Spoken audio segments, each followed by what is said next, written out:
આજે દ્વારકામાં જન્માષ્ટમીનો મહોત્સવ ઉજવવા હજારોની સંખ્યામાં શ્રી કૃષ્ણના ભક્તો ઉમટી પડ્યા છે.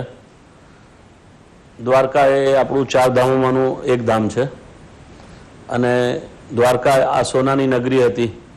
આજે આપણે સૌ શ્રી કૃષ્ણ ભગવાનનો જન્મ ઉત્સવ માણવા જઈ રહ્યા છે. આ હિન્દુઓની એક ખૂબ મોટી આસ્થા અને નંદ ઘેર આનંદ ભયોનો જે નાદ છે એ રાત્રે 12 વાગે ગુંજી ઉઠશે અને સૌ લોકો જે ધર્મમાં આસ્થા રાખે છે તે ભાવવિભોર બની અને કૃષ્ણ જન્મને મહોત્સવ માણશે. આજે દ્વારકા, મથુરા આ સૌ ભગવાનના જન્મની પધરામણીની રાહ જોઈ રહ્યા છે.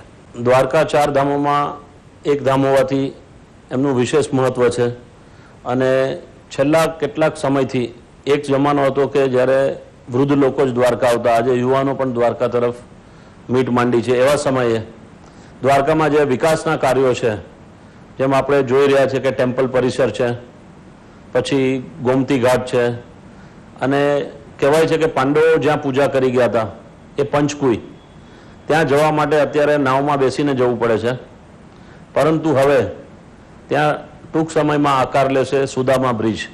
જેમ આપણે ઋષિકેશ લક્ષ્મણ ઝૂલામાં જોઈએ છે કે એ બ્રિજ દ્વારા લોકો એ નદીને પાર કરે છે, તો એવી રીતે અહીંયા પાંડવો જ્યાં પૂજા કરી ગયા હતા ત્યાં એક મંદિર છે અને એ પણ એક મોટું આસ્થાનું કેન્દ્ર બનશે.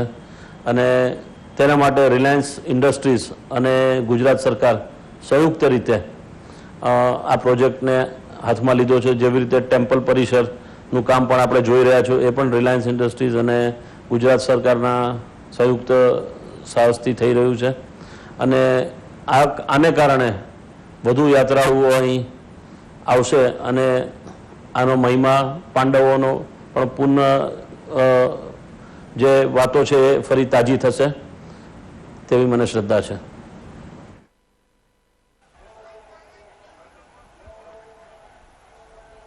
माई में तो गोविंद सोवत चकित भये जगदो मेरे लखी शोभा नटकी. माई में तो गोविंद सोवत शोभा गया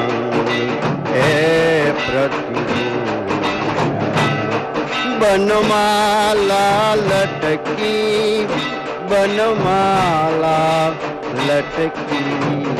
माई में तो गोविंद सो गोपति गोपीपति गोप गोकुलानंद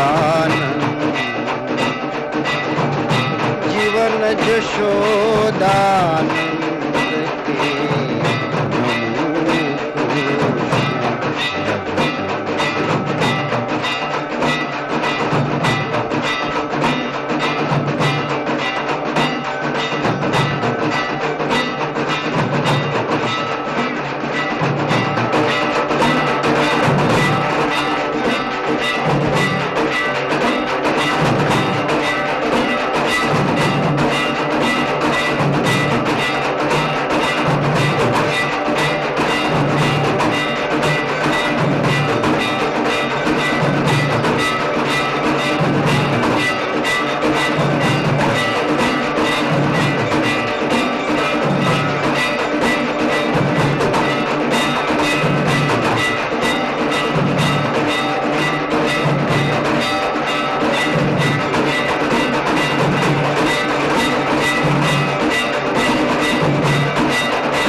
5,000 વર્ષથી જે ધરતીને માથે કૃષ્ણ ચેતનાએ અદ્ભુત કામણ કર્યા છે એવી પુરાણ પ્રસિદ્ધ એવી દ્વારિકા નગરી. આ દ્વારિકા નગરીમાં આદ્ય શંકરાચાર્યજી, રામાનુજાચાર્યજી, મધ્વાચાર્યજી, નિમ્બાર્કાચાર્યજી, વલ્લભાચાર્યજી, શ્રી ચૈતન્ય મહાપ્રભુજી, શ્રી રામાનંદાચાર્યજી, શ્રી જ્ઞાનદેવ, ગુજરાતના સુપ્રસિદ્ધ કવિ નરસિંહ મહેતા, રાજસ્થાનના પીપાજી, મીરાબાઈ, સંત કબીરજી, ગુરુ નાનક અને સંત તુલસીદાસજી જેવા કેટલાય સંત ભક્તો અહીંયા આવી અને ભગવાન દ્વારિકાધીશના ચરણોમાં વંદના કરી ગયા છે. મીરાબાઈ તો આ મંદિરમાં જ વિલીન થઈ ગયા અને ત્યારે એમણે ગાયેલું મેરો મન હરલીનો રાજા રણ છોડ, મેરો મન હરલીનો રાજા રણ છોડ, રાજા રણ છોડ રે રંગીલા રણ છોડ, મેરો મન હરલીનો રાજા રણ છોડ. આસપાસ રત્નાગર સાગર અને ગોમતી કરે કિલોળ, દજા પતાકા बहुत ही फरके जालर करत जगजोल, मेरो मन हरलीनो राजा रण छोड़, राजा रण छोड़, रंगीला रण छोड़. आज દ્વારિકાધીશનો જન્મ દિવસ છે. આ મહોત્સવમાં શ્રી હરિના દર્શન કરવાને માટે આવેલા ભક્તોમાં નથી કોઈ મોટું, નથી કોઈ નાનું, નથી કોઈ સ્વામી, નથી કોઈ સેવક, નથી કોઈ ધનિક, નથી કોઈ નિર્ધન. અને આ રણછોડ રાયજીના દર્શનમાં આ દિવ્ય મનોહર દર્શન આપણે સૌ કરી રહ્યા છીએ મિત્રો. ત્યારે હું શૈલેષભાઈને વિનંતી કરું હવે પછીનો અહેવાલ આપે. આપણે પણ એની સ્તુતિઓમાં જોડાઈએ.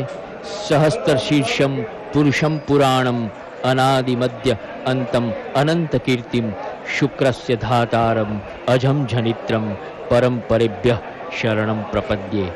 સહસ્ત્ર મસ્તકવાળા એ પુરાણ પુરુષ, જેને આદિ મધ્ય કે અંત નથી, જે અનંત કીર્તિથી સુશોભિત છે, જે શુક્રના ધારણ કરનાર છે, અજન્મા નિત્ય તથા પરાત્પર પરમેશ્વર છે, એવા કૃષ્ણનું આપણે પણ શરણ લઈએ. વિષ્ણુ અવતાર ભગવાન શ્રી કૃષ્ણને સર્વદર્શનાય કયા, વિશ્વરેતસ કયા, સર્વેશ્વરાય કયા, એને વેદવિદ જનાર્દન કયા, વેદાંગ કયા, અમૃત છે એટલે અમૃતાય કયા, સત્ય છે એટલે સત્યાય કયા, સમાત્મન છે એટલે સંબિતાય કયા.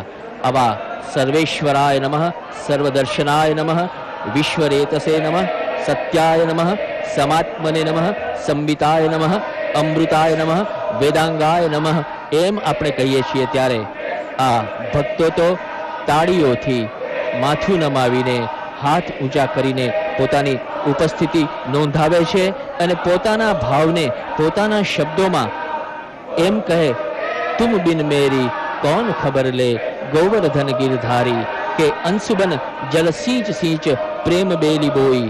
આટલા દિવસોથી પ્રતીક્ષામાં હતા, એ ઘડી હવે આવી પહોંચી છે. શયન આરતી અને શયનના દર્શનમાં આપણે સંમિલિત થયા છીએ. ત્યારે આ ભક્તોનો ભાવ આપણી સાથે છે.